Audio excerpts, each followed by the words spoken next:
Assalamualaikum warahmatullahi wabarakatuh. Perkenalkan, nama saya Putri Ramadhani. Saya berasal dari kelas 12 Analis Kesehatan.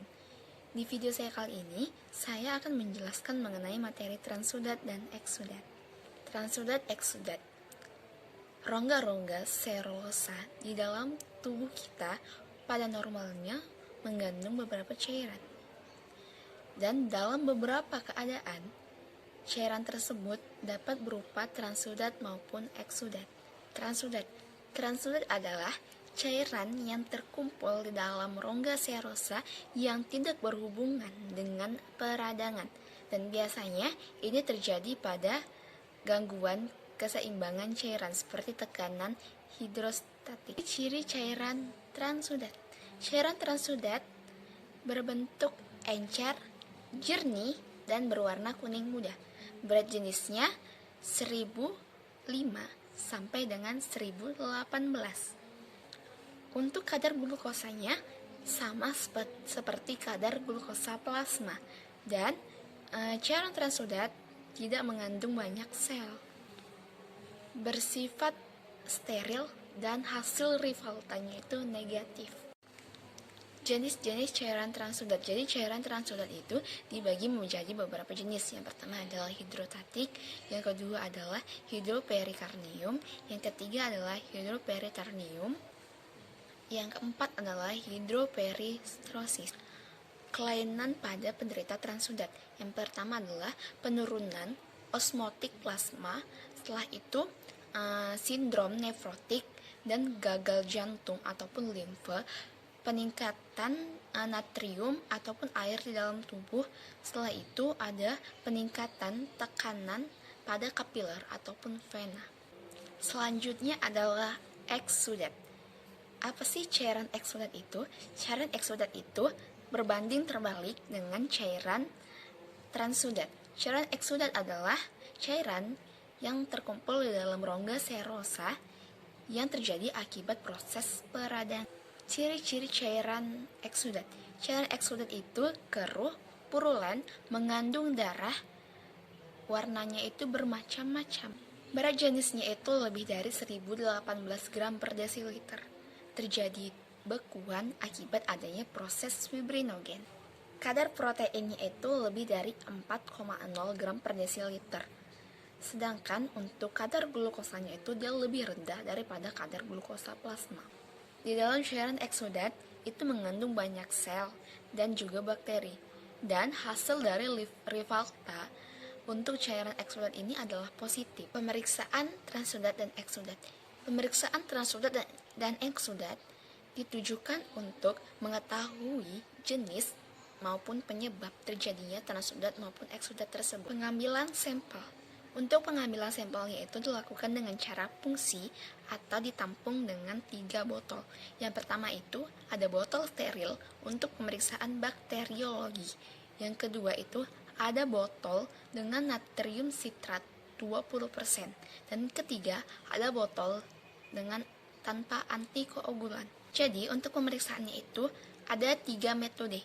Yang pertama itu pemeriksaan secara makroskopik, yang kedua itu pemeriksaan secara mikroskopik, dan yang ketiga itu pemeriksaan secara kimia. Jadi di pemeriksaan makroskopis ini ditujukan untuk mengetahui volume, bau, warna, berat jenis, bekuan yang ada di dalam cairan transudat dan juga eksudat. Cara kerja pemeriksaan makroskopis transudat dan eksudat. Yang pertama itu ada pemeriksaan volume. Pemeriksaan volume dilakukan dengan cara mengukur transudat dan eksudat dengan menggunakan gelas ukur. Yang kedua adalah pemeriksaan kejernihan transudat dan eksudat. Itu dilakukan dengan mengukur ketinggian cairan eksudat dan eksudat sebanyak 7-10 cm yang dilihat pada cahaya tembus. Yang ketiga adalah pemeriksaan warna.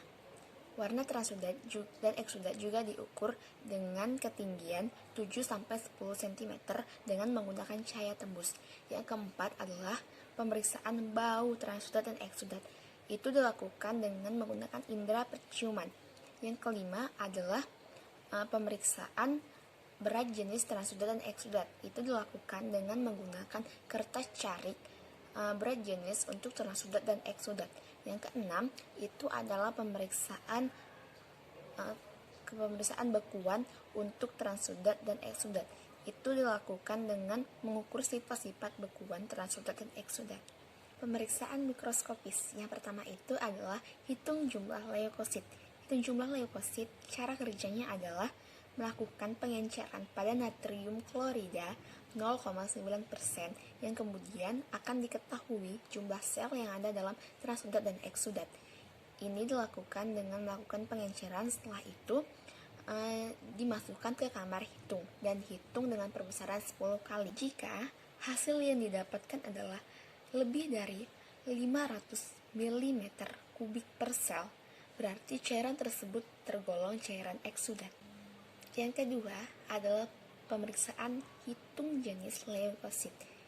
Tujuannya adalah untuk mengetahui jenis-jenis leukosit yang ada di dalam cairan transudat dan eksudat, terutama adalah neutrofil dan juga limfosit. Ini menggunakan pewarnaan white dan juga pewarnaan Giemsa, dan hasil yang diperoleh itu dinyatakan dalam persen. Dan apabila sel limfositnya itu meningkat, berarti menunjukkan kondisi kronis. Selanjutnya adalah pemeriksaan kimiawi transudat dan eksudat. Itu adalah tes Rivalta. Jadi tujuan dari tes Rivalta ini adalah untuk melihat protein yang ada di dalam cairan transudat dan juga eksudat. Untuk cara kerjanya menggunakan asetat glasial. Dan hasil dari tes Rivalta ini itu adalah dengan dilihat kekeruhan yang terjadi di dalam transudat dan juga eksudat. Interpretasi hasil untuk pemeriksaan Rivalta. Jika hasil negatif sampai dengan positif lemah, itu dilihat dengan tetesan menyebabkan kekeruhan ringan atau kabut halus. Jika hasil positif dilihat dengan tetesan menyebabkan kekeruhan tebal. Pemeriksaan protein dan glukosa. Pemeriksaan protein dilakukan dengan menggunakan larutan bioret, dan cara kerja itu sama seperti pada pemeriksaan protein darah. Pemeriksaan glukosanya itu sama seperti cara pemeriksaan pada glukosa plasma. Sekian materi transudat dan eksudat dari saya. Apabila ada salah-salah kata ataupun salah penyampaian dari materi saya mohon maaf. Dan saya akhiri dengan wabillahi taufiq wal hidayah. Wassalamualaikum warahmatullahi wabarakatuh. Terima kasih.